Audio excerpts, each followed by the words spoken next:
there, this is Jess from Make a Do Crew. Welcome back to the Color Block Cardi tutorial. Okay, I hope you loved trying on your little cardigan and seeing how it's fitting. You now have the option of extending the bottom, either to make your sweater longer and also to add a little bit more color, maybe a different color down there. So if you're in the course, you can follow along with the video tutorial about extending the length of any hexagon garment. I show you exactly how to do that on this sweater there. If not, just check out the instructions in the pattern PDF. That'll show you how to do that. And if you're following along with a different version, you can now move ahead and we'll talk about how to do the bottom ribbing. If you're working a bottom extension, you can just continue in rows until you have the length that you want. You want to make sure that you end with a wrong side row because that's going to place your yarn in the right spot to set up for the ribbing. And if you want to skip the bottom extension altogether, you can just go straight to the setup row for your ribbing. And I'm going to explain how to do that right now. So I'm going to walk you through how to apply ribbing directly to the bottom of your sweater if you haven't worked an extension. But just so you know, if you did work a bottom extension here, mine's very short, so you would have the right side facing, you just single crochet all the way across, starting with a chain one. So now I am going to actually tear this out so I can demonstrate how to set up for the ribbing if you have no bottom extension. All right, now I'm going to show you how to do your setup row for the ribbing. So this is a great chance to switch colors if you would like. I'm going to use this nice purple color, and the way I like to attach my yarn is just to start with a loose slip knot like this on my hook, and then I need to attach mine on the bottom left corner. So I have my tag here that has the left side, so I'm going to attach my yarn down here. If you are left-handed, you want to attach your yarn on the bottom right corner. So let's rotate this way so that we can have a better orientation. And now you'll see that my bottom left corner, as if this were on my body right now, is right here. So because I'm right-handed, I'm going to attach here. Lefties are going to start over here. And all of us are going to work a right side row. So the right side of your sweater is facing out at this point. And the way I attach my yarn is just inserting my hook right here under this either double crochet or turning chain from your front extension, pulling up a loop, and just pulling through it with a slip stitch, and then I just tighten that slip knot to fasten it down. So we are going to work across the entire bottom of the sweater in single crochet, and that's going to set up a nice clean foundation to attach our ribbing to as we go. So depending on the size you're making, you may have a very large front extension here, or just a few rows like I do, or you might not even have a front extension. And in any case, we're just going to work from where your yarn is attached across, and I'll show you what we want to do for placing stitches in anything you come across, so you can kind of use that formula to work across the row. So when we're in these raw row edges here of any sort of front or back extension, we just want to put 2 single crochets in each raw row edge. So I am going to start with a chain, and then I'm going to just work 1 and 2. So that's in that first row here, and then I come into another row, so I'm going to work 2 single crochets again, just kind of under that stitch that started that row, and then again 2 in the next one. And then I'm going to continue like that every time I am in a raw row edge. So you'll do that same thing, working 2 stitches per row edge when you're in the back extension as well. So now I'm coming to my hexagon corner, and then this is my hexagon side number 4 that's along the bottom. And so I'm going to put 1 stitch here in my hexagon corner, and then I'm just going to single crochet in each double crochet of my hexagon side. So that's quite straightforward. And now you can use this logic to work across the row. So anytime you are working into a double crochet because you're along a hexagon side, you're just single crocheting into each stitch. And when you're working across an extension, you're just placing 2 single crochets in each row edge. So go ahead and pause the video and work across your row. And then we will talk about how to add that ribbing along the bottom. And as we come upon the end of this row here, I'm at the opposite bottom front. And because I fastened off my front extension right here, this is a little loosey-goosey, but I just want to show you how I'm going to put 2 single crochet in this row edge. And I know I can tighten this up when I weave in that end, so I'm not worried about that. So now we're going to work perpendicularly to the sweater, which means we're going to make a little chain this way and then work back and forth in rows and attach the rows as we go so we create a nice ribbed edge along the bottom. Our first step is to create a foundation chain for this ribbing. So this is a place where you can customize the length a bit further. I'm going to start with 11 chains here, but if you want shorter or longer ribbing, simply just change the number of chains you're starting with here. I typically switch to a smaller hook for my ribbing, but because we're going to use yarn over slip stitch, we're just going to stick with the same hook you've been using for your main sweater body. So go ahead and work 11 chains here, or the number that you want for your ribbing. And forgive the switch to a new swatch here. Unfortunately, I deleted the clip of me teaching you how to do this, so I'm re-recording it. But luckily, this type of ribbing can be worked on any edge. So once you have that single crochet foundation, you can rock this on anything. And this is kind of cool to see it just on a little rectangle to see how it works on really any piece of crochet fabric that you want a knit look ribbing on the edge. So now I'm going to turn and work into each chain stitch. We're going to be using a yarn over slip stitch, which just means we're going to yarn over before each slip stitch. So there's my yarn over. I'm going to insert my hook in the second chain for my hook there. So I'm skipping the first one, just pulling up a loop. So now I have 3 loops on my hook, and I'm pulling the first one through the second 2. So that's a slip stitch. I find this has a tendency to get a bit tight, so I like to make sure I pull up the loop on my hook then, just a little bit, not excessively, just enough to keep it from pulling down and getting really tight, because that makes the next stitches harder to work. So I'm again going to yarn over, work into the next chain, pull up a loop, and just pull it through the 2 loops on my hook. Again, that's a yarn over, insert my hook in the next chain, pull up a loop and pull that first loop through the next 2. We're going to do this in each chain. Where you work into the chain is less important than just making sure you do the same thing in each chain stitch. So if you're working under the top loop or the bottom loop or the back bump, whatever you like to do, just do it the same in each stitch. So let's work into each of these chain stitches, and then we'll come back here when we reach the edge where that setup row was worked. Once you've worked into each chain, you should have a total of 10 yarn over slip stitches. So it can be quite easy to miss one as we get this started. So I just recommend counting your stitches at the end of each row. I have 10 here, which means I'm now going to just do a regular slip stitch into the few stitches along this setup row.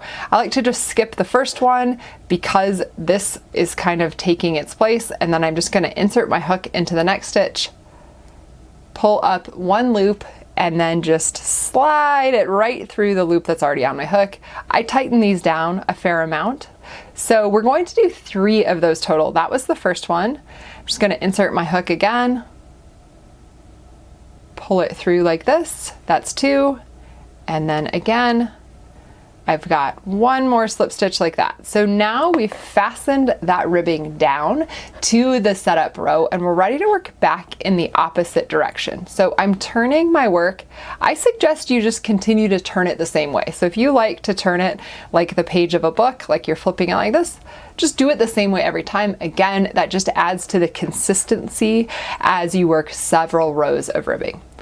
So now we're going to work back in the opposite direction into each of our yarn over slip stitches, and we're going to skip those stitches that we use to attach our ribbing to the sweater edge. So we've got 1, 2, 3, we're skipping all of those, and now we're going to yarn over slip stitch again, but we're just going to do it through the back loop of our ribbing. So in a yarn over slip stitch like this, you kind of have a V like you do at the top of most other crochet stitches, and we're going to work through only the loop that's behind us. So that's just a yarn over on my hook right here.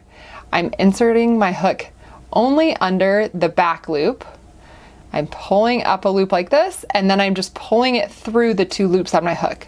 So this is the same type of yarn over slip stitch I did in the previous row.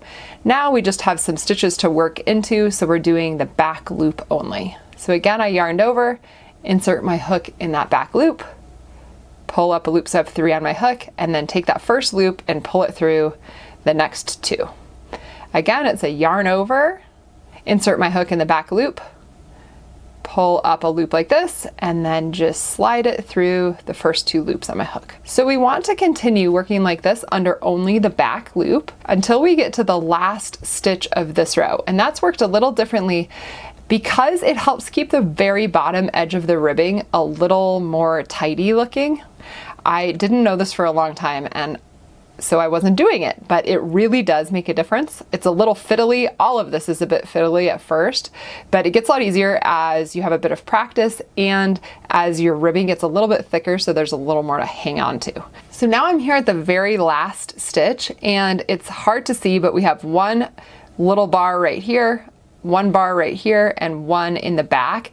Instead of working only under the back bar, we want to work under the sort of middle bar and the back bar. So they're the ones that were kind of more obviously making up our V previously. We're just gonna work under both of them for this last stitch. So often it takes me kind of using my fingernail to pull that out and separate it. Now I've worked under 2 loops. I'm just going to pull up my yarn and then just pull it through both loops on my hook. So again, it's still a yarn over slip stitch. I just worked under 2 loops for the last stitch. So now we can turn and work back in the opposite direction. I'm going to start with a chain 1, yarn over slip stitches, and I love this type of ribbing because it looks a lot like knitting and it tends to be a little bit stretchier. If you wanted to modify how tight or loose it was fitting on the garment you're making, one of the things you can do is use a smaller hook for the ribbing section than you did for the main body of the garment. That can make it a bit tighter. Another thing you can do if you want to cinch it in a little bit more, like if you're making a cropped sweater and you want the bottom of it to fit a little tighter around your waist, you can use more stitches when you're slip stitching along the edge here. So I want to point out something. As I get to my edge, there is 1 more stitch hiding here. It's so hard to see, but you can tell there's just a little V right there, and we want to make sure we don't miss that one.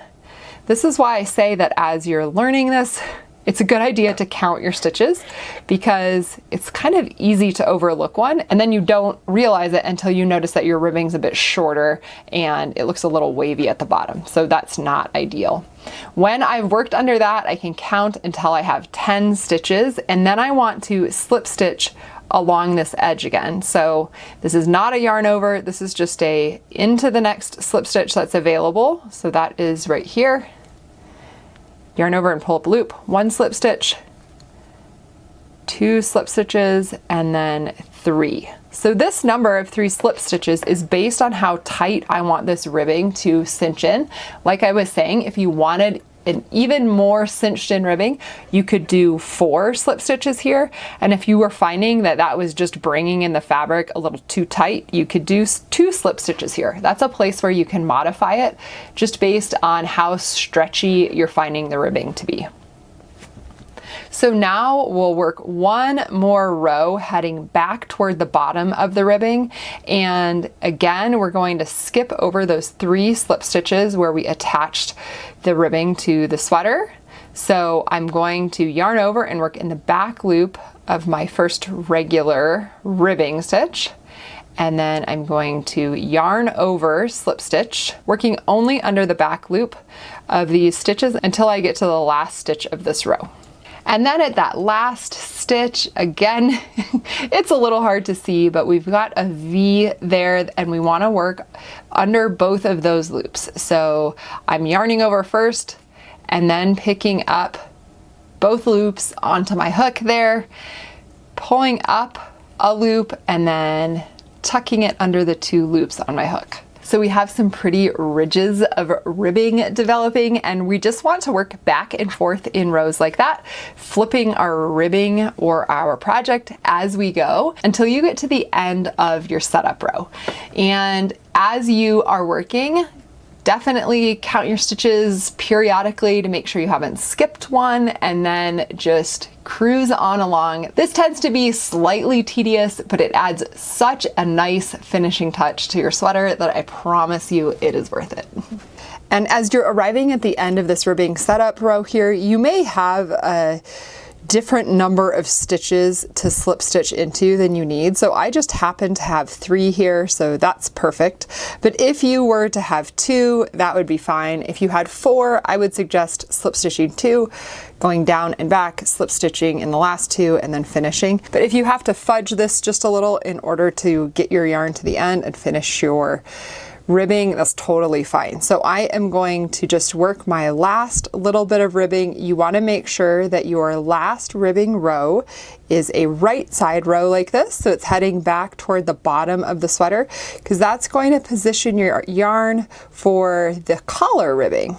And with our last stitch, I'm going to work under those 2 loops because that's what we do. And then instead of yarning over and pulling up a loop with my existing color, I want to use a different color for my collar ribbing.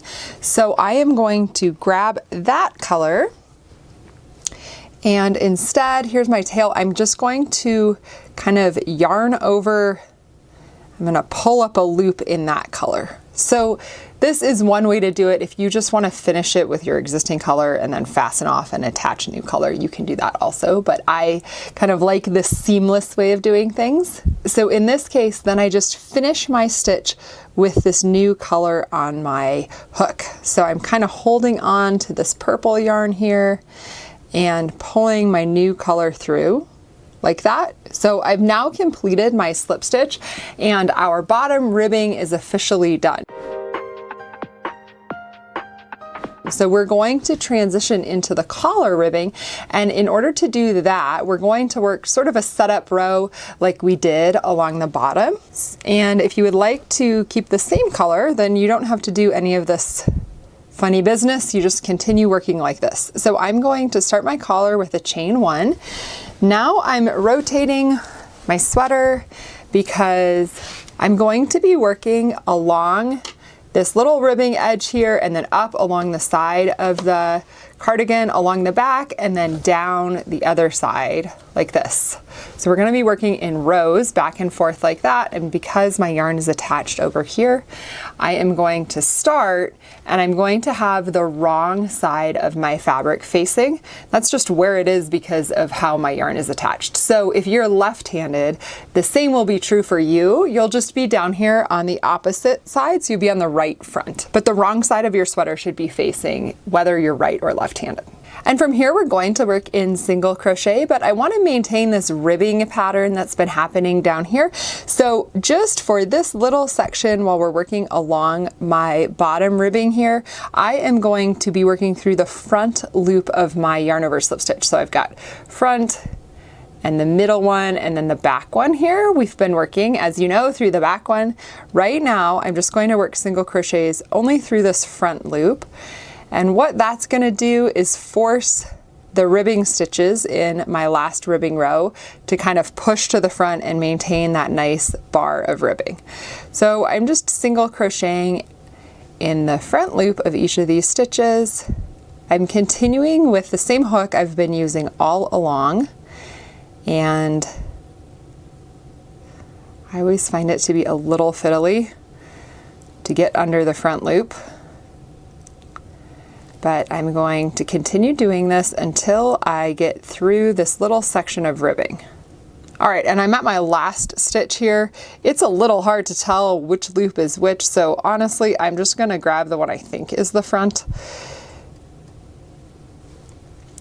The main goal is just to make this side look pretty, because this is going to be on the outside of the sweater. So as you can see, this little line of ribbing stitches is looking nice because it's been pushed to the front. So now we just want to carry on in single crochet, and I am just gonna put one stitch here, kind of along the side of that ribbing setup row, and then put one here. This is technically the edge of my front extension. So you can see there's a little bit of a gap there. I'm just going to put my hook in there and add a single crochet. And then for the entire front of the cardigan now, it's quite straightforward because we're just going to single crochet in each of these stitches. So you're just working like this all the way until you get up to the back of the neck, where we'll meet up with our back extensions. When you come to the top of the front here, we're just going to put 2 stitches in the raw row edge. So we've done this previously, and I'm just going to single crochet twice, just like we did as we were working across our front extensions. Single crochet twice in each of my rows of double crochet here. So we've got a single crochet popping in along each of these rows.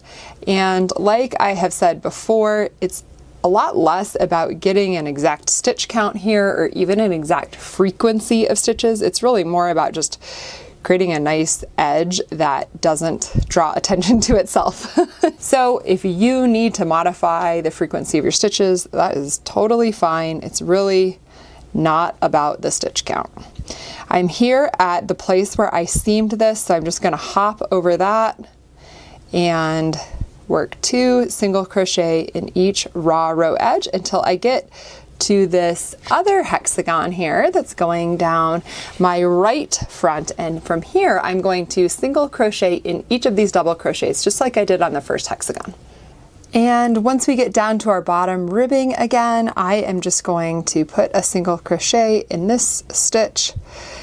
I'm choosing to put one here, not because it's super clear that it's a stitch, but because what I'm going for here is consistent stitches. So if I were to jump from here all the way down to my bottom ribbing here, I would have a big gap. So I just want to make sure I'm working stitches at an even frequency. And then I'm just going to work into these chain stitches here. I find that where you put your hook, which loop, stuff like that matters less right here. So if you have a preference about which loop you're working into, go for it, but otherwise I'm just putting my hook under the first loop here, and I'm working consistently again in the same loop each time for each stitch until I get down here to the bottom of the ribbing. And at this point, my ribbing setup row is complete, and I'm going to just work back and forth in rows of single crochet through the back loop only. So a chain 1 to start each row, and then the back loop is similar to what we were doing with our bottom ribbing, where I'm just going to put my hook only under the back loop and then complete my single crochet like that. So put my hook in that back loop, pull up a loop, and then complete my single crochet. So it is nothing more than that. It goes really pretty quickly. And I'm just working under that back loop and single crocheting in each stitch all the way around the collar back to the bottom. As we did with the bottom ribbing, we want to finish every last stitch by working under both loops of the stitch instead of the back loop only. So I've inserted my hook under both, and then I'm just completing that single crochet. So from here, we're just going to work multiple rows just back and forth like this. Okay, I'm going to interrupt your ribbing progress to show you how to add some optional buttonholes. These don't have to happen, but if you think you are going to want to put buttons on here, I'll show you how to interject buttonholes right in the ribbing that you're already working. And if you don't want to add buttonholes, you just keep continuing in rows of single crochet through the back loop only. So we want to add these on our 6th row of ribbing. So I've completed 5 rows here. I can tell that because I have 2 full ridges and then half of a ridge. And another way to tell is that I started over here, so I can count 1, 2, 3, and I'm counting that setup row as 1 row. So after I have 5 complete, I'm going to work the buttonholes. If you are right-handed, you can just begin row 6 by putting your buttonholes toward the beginning of it. If you're left-handed, you'll do these at the end of row 6. So just because of the direction you're working back, you'll just do the same thing, but it'll happen later on in your row. So it's a little hard to see, but I have stitches marked here, and these are indicating to me where I am going to skip some stitches in order to create a buttonhole. There we go, those are a little easier to see. So to place your markers, you are going to count 5 stitches from the bottom right front, and then place a marker in the 6th stitch. Then you'll count 9 more stitches and place a marker in the 10th stitch. So there's 5 stitches here, 9 stitches here, and then again you'll count 9 more and place a marker in the 10th stitch, and then 9 more, place a marker in the 10th stitch. So we have 5, 9, 9, 9, and if you did want a 5th button, you would count 9 more and place a marker in the 10th stitch. And these are going to indicate the stitches that we are skipping over in order to create our buttonhole. And in fact, we're actually going to skip over both the marked stitch and the one to the left of it. So if you are left-handed and you're working in this direction, you're going to want to stop one short of your marked stitch, and you'll skip both the stitch to the left of it and the marked stitch. But for those of us who are right-handed, we're going to work in this direction, and we will be skipping the same stitches. We'll just be heading this way. I've begun this row with a chain 1 and then single crocheting through the back loop only, my first stitches. And when I arrive at the marker, I'm going to skip that stitch and the next stitch, and instead of working into those, I'm just going to chain 2. And then I will continue single crocheting through the back loop in the next stitch after my skipped stitches. So I'm not working in this marked stitch or the next stitch. I'm just going to work right into the next stitch with a single crochet through the back loop only. So what you see here is I've left myself a little buttonhole, and if for some reason you plan to use significantly smaller buttons, you can, instead of skipping 2 stitches, just skip 1 and then chain 1 right there. The number of chains you create and the number of stitches you skip is all related just to how big you plan on your buttons being. I'm just continuing to single crochet through the back loop until I get to my next marker, and then I'm again going to chain 2 and skip over that marked stitch and the stitch after it, and continue single crocheting through the back loop only in my next stitches until I arrive at my next marker. So now you know how to create buttonholes, and you'll do the same thing at each marker you run into.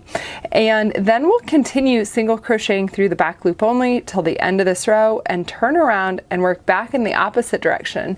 And the only thing that you need to know as you come upon these chain stitches that are part of your buttonhole when you're working back and coming upon these on your next row is you're just going to continue working through the back loop only. You're just going to be doing it in the chains. So you don't want to interrupt that nice ribbed bar there, and so you'll just work through the back loop of the chains, 1 single crochet in each chain stitch, and then continue working in rows of single crochet through the back loop only until your ribbing is complete. So go ahead and pause the video and complete your ribbing, and then we'll meet back here. At this point, I have 10 rows of ribbing done, and that's including that first setup row. So one easy way to count your number of rows when you're doing ribbing like this is to count the actual number of ridges and then multiply it by 2. So I have 1, 2, 3, 4, 5 there, which means I have 10 rows, and I have just finished a right side row. So we are going to complete our last row here on the wrong side. So I'm going to flip this around, and typically we would chain 1 at the beginning of a row, but we're going to skip that here because I found it's the cleanest bottom edge for a finishing border like this if we just don't chain. So instead I'm going to yarn over, and we're going to work a yarn over slip stitch. So that's exactly what we did down here, but we're going to work them under both loops as we go along this final row of the collar. So I'm just inserting my hook under both of those loops, pulling up a loop and pulling it through. That's a yarn over slip stitch. So that's a yarn over. I'm working under both the loops this time, pull up a loop and pull it through. So one worked a bit faster, I yarn over, pull up a loop and pull it through. And as I've said many times, we want to check as we go to make sure that our stitches are laying smoothly. I find that especially with the collar, at the very front of the sweater. It's kind of like the curb appeal of your cardigan. So you want to make sure that this row lays flat, looks pretty smooth, so that the whole sweater looks polished and professionally made. Of course, you can block out some little inconsistencies in your tension at the end, but if you find that your stitches are particularly loose and the border is looking kind of wavy, or it's puckering and curling in a little, you just want to adjust your tension as you go, because like I said, this is sort of the first impression people will see when you're wearing your cardigan. So from here, I'm just going to continue like this, yarn over, slip stitching in each stitch until I get all the way to the opposite corner in the bottom front, and then I'll fasten off and our collar will be complete. Now we're going to extend our sleeves. So if you're part of the course, you have a whole video about your sleeve options, but in this pattern, because our sleeve is fairly wide, I like the idea of tapering it in a bit, and doing so still provides a bit of a balloon, sort of exaggerated sleeve look, but isn't over the top. So that's what I'm going to be showing you right now. If you're a beginner though, and you want the easiest possible version with no increasing or decreasing, you can watch this tutorial and then just work in rounds back and forth without doing any decreasing, and you will end up with a sleeve that is the same width as this hexagon opening. So the opening at your wrist will look just like this right here. If you're doing a color block look, I suggest switching to a new color at this point, and you're going to want to have the right side of your sweater facing out. So you can see I have my labels on here, and we're going to attach our yarn right underneath the sleeve. So this is where our hexagon rounds were joined right here, and because I'm right-handed, I'm going to attach my yarn right over here, sort of to the right of this round join here. If you're left-handed, just attach your yarn somewhere over here. The exact placement doesn't matter, but we just want to get it not exactly on the seam so that we can avoid dealing with that silly turning chain right when we're getting started.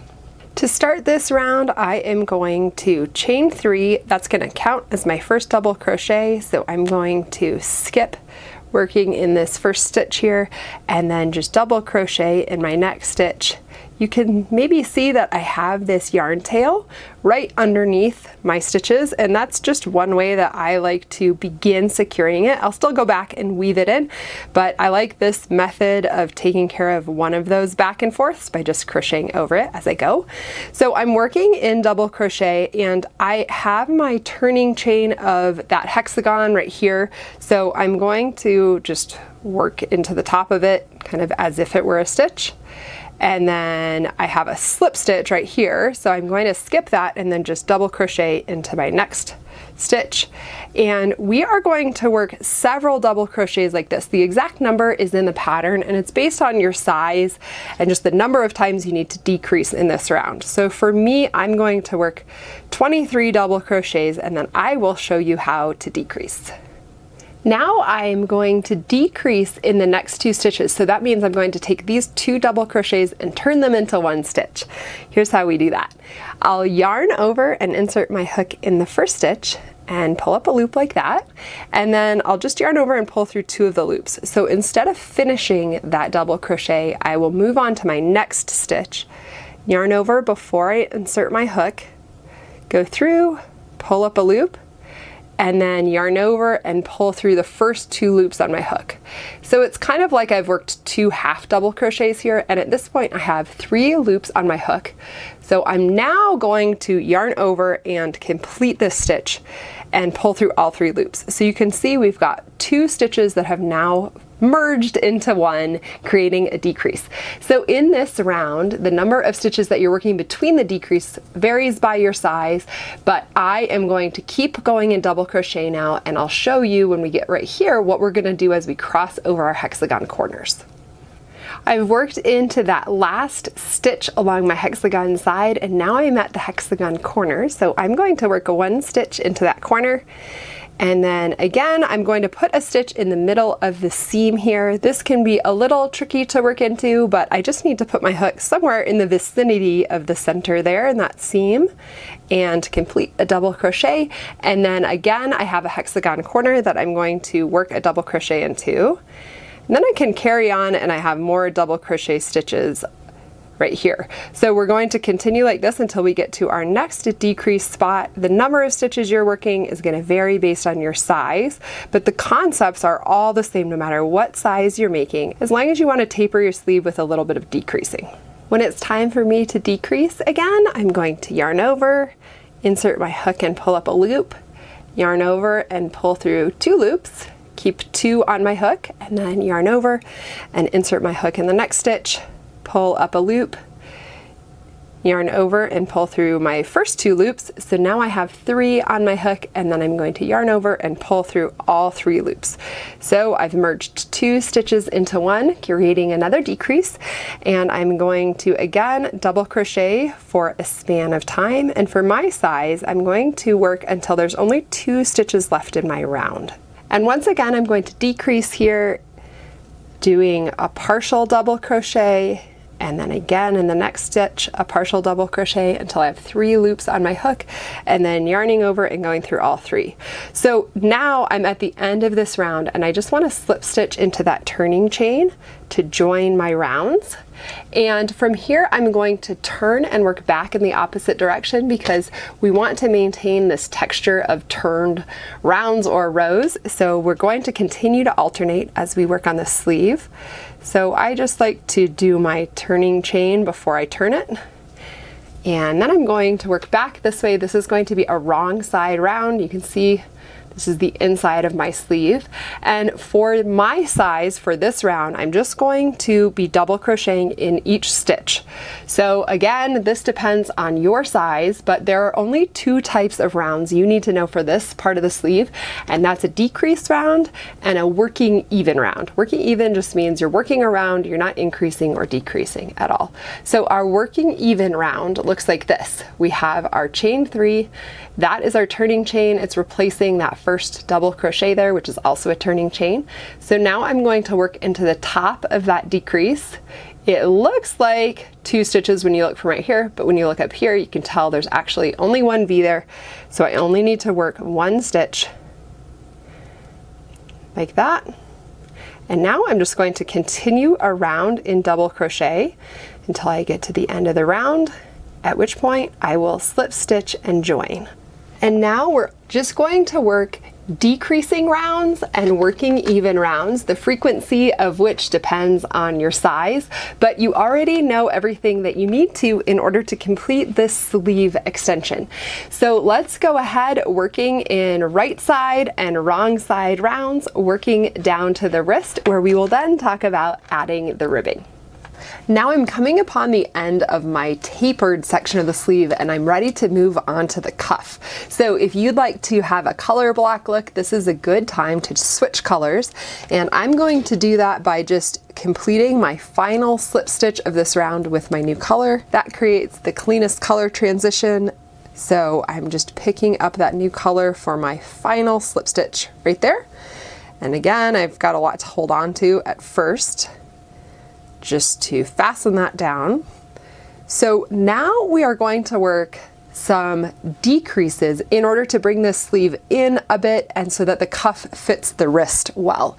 And the basic idea of this is the same no matter what size you're making, and honestly it doesn't really matter that you end up with an exact stitch count here. What's more important is that by the end of these decrease rounds you have somewhere in the ballpark of about 25 stitches. That's what's going to fit a typical hand. Of course, if you want yours a little bit looser or a little bit tighter, you can just work more or fewer decreases. So the decreases look like this. We're going to continue having the right side of our sweater facing, so I'm not turning at the beginning of this one. I'm just chaining 1, and we're going to work in single crochet and single crochet 2 together. So my first stitch is just a single crochet, and then I'm going to decrease over the next 2 stitches.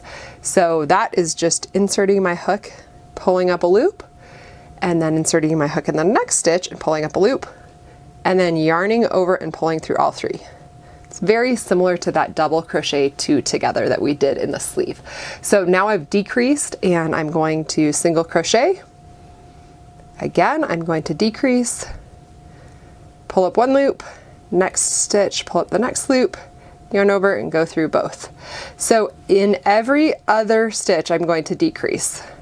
So I've got a single crochet and then single crochet 2 together, and then a single crochet, and then single crochet 2 together. So we're going to continue like that all the way around this cuff, and then we'll end it with a slip stitch to our first single crochet. And depending on how many stitches you have here, because of the size you're making, you may end up with 2 or 1 stitches at the end. So I have 2, so I'm going to work 1 more decrease. Again, the stitch count isn't really particular. And then I want to slip stitch to my first single crochet to join that round. And then we're going to do the same thing again. So now I've chained 1, and I'm just going to start with a single crochet and then single crochet 2 together. So we're just working in that single crochet and then single crochet 2 together pattern. And for my particular size, we're just going to do 2 rounds of decreasing like this to prepare and set up for our ribbing. When your decreasing rounds are complete, you're ready to move on to creating the ribbing. And we're going to do that exactly as we did the bottom ribbing. So I'll breeze through it right here. But of course, if you need more detailed instructions to refresh your memory, just go back to that part of the video because it really is the same technique. I do want to say that this is quite a cute look once you've cinched this in, and you may want to try this on if you're on the fence about adding ribbing and just see how you're liking the look and the fit, and then make a choice about if you want to proceed with ribbing. But I'm going to show you how to do that right now.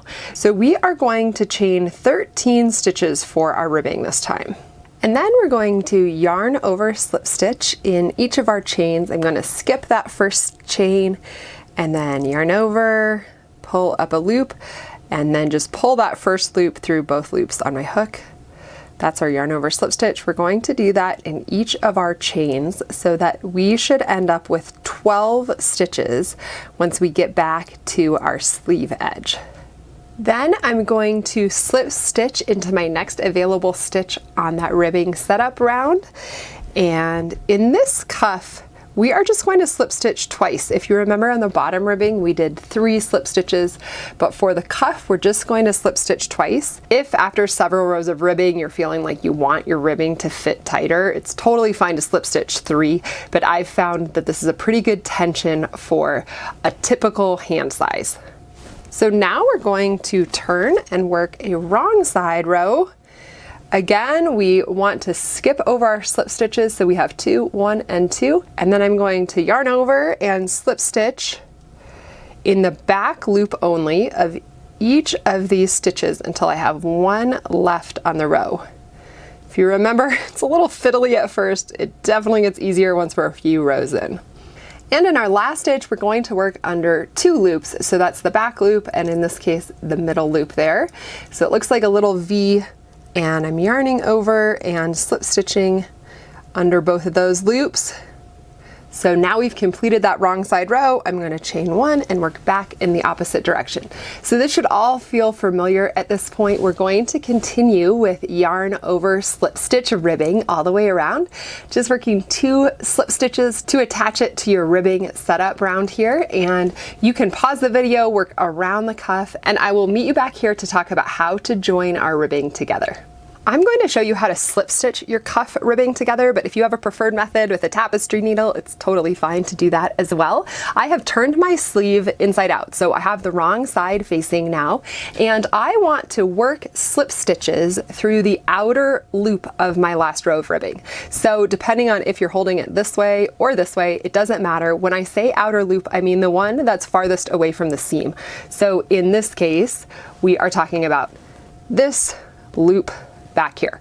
We're going to just slip stitch under that loop only, as well as pick up a chain from our foundation row right here. So let's see what that looks like. So I'm going to insert my hook under this loop like this. I'm picking up 2 right here because I can tell my chain is a little stretchy. You can pick up 1 loop if it's not going to stretch it out too much. And then I'm going to insert my hook under that outer loop on the opposite side. It's a little hard to see in our first stitch, but it'll become clear. And then I'm just pulling up a loop and pulling it through the loop on my hook. So that's a slip stitch. And we're going to do that now in each stitch across the bottom of this ribbing. So again, I'm just going to work under my foundation chain, and then under the outer loop, right there, pull up a loop, and then pull it through the loop on my hook. So that's a simple slip stitch seam. The only reason I'm being precise about which loop I'm picking up of my last row of ribbing is because I found it creates the most seamless join when you turn your sleeve right side out and you look at your ribbed edge.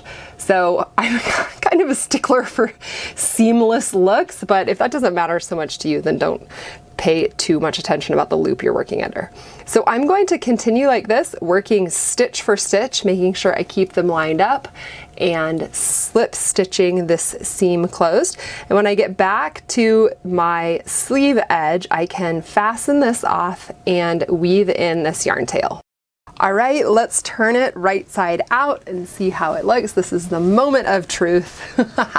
We've got a really good looking join there. Look at that, you can barely see it. So now you want to complete the exact same steps that we did on this sleeve on your second sleeve, and you will be so very close to being finished. And once your sleeves are complete, I hope you're feeling so proud of yourself because we are really close to the finish line. My suggestion is now that we spend a couple minutes blocking our sweaters, even though the yarn that I'm using, which is Lion Brand Lazy Days, really doesn't need a ton of blocking. I see a few areas in my project that can benefit from a little bit of evening out. So I'm gonna point those out to you because just focusing on a few of those spots and adding a bit of moisture overall is sort of that finishing touch that makes your stitches look even more tidy and professional. So when I block my sweater, the areas I'm going to be focused on are specifically here where I see this collar ribbing extending just a bit below where the bottom ribbing is. And that tells me that these stitches are just a little bit scrunched up. So I'm going to just stretch them out a little bit when I'm spraying steam on them. Again, I'm never gonna touch my steamer actually to the yarn, but I'm just gonna stretch those out a little because I think it would look better if this visual line was just a little bit more even. It's a very minor detail, but it will help my eyes feel happy when I look at this sweater. And then I'm just going to hit the rest of it with a little bit of steam, let it dry overnight, and then we will meet back here and talk about attaching our buttons and doing a happy dance. When our blocking is complete, our last step is just to sew our buttons on the collar. So I like to mark the button placement before I begin sewing, just because that will allow for the best alignment when the sweater is actually buttoned.